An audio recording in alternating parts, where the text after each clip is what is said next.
One day, there was a sudden, urgent knock on Zhong Yi's door.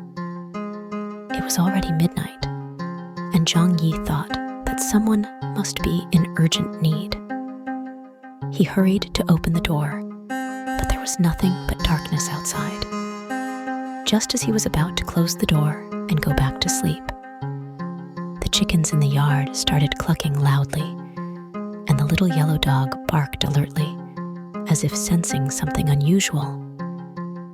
Zhong Yi took a closer look and saw a tall young man limping towards him.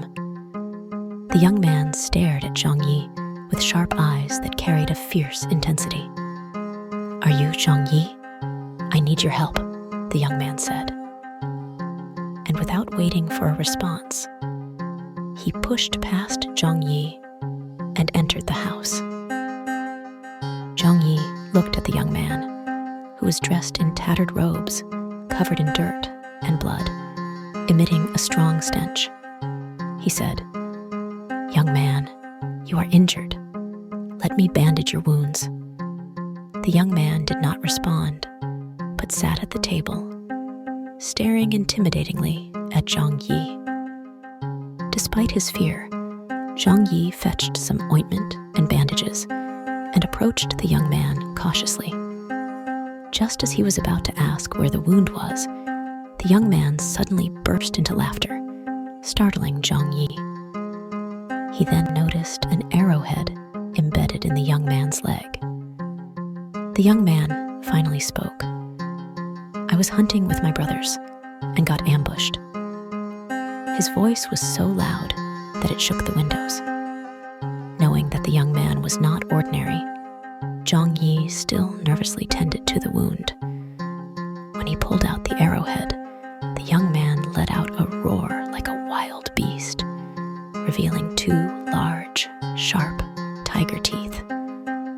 Carefully, Zhong Yi treated the wound, and the young man seemed to relax, becoming more amiable.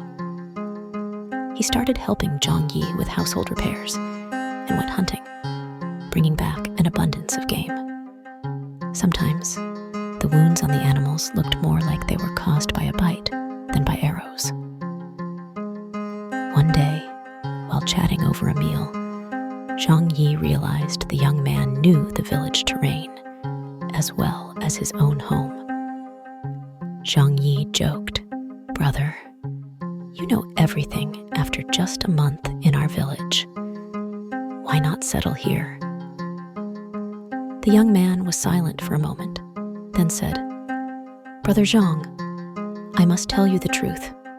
I am not human. I am a tiger from the mountains, injured by hunters. I heard that you are a kind-hearted person, so I transformed into a human to seek your help. If you hadn't helped me, I would have killed you. But you not only healed me, but also took me in. I am deeply grateful."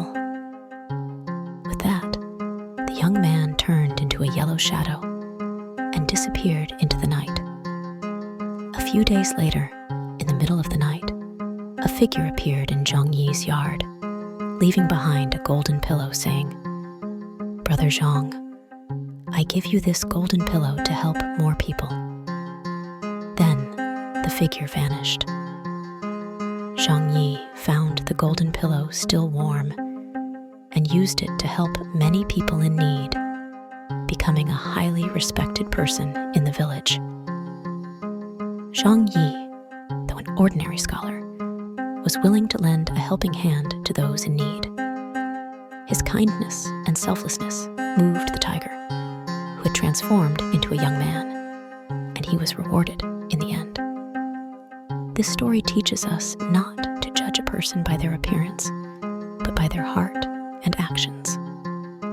Treating others with sincerity will ultimately bring good rewards.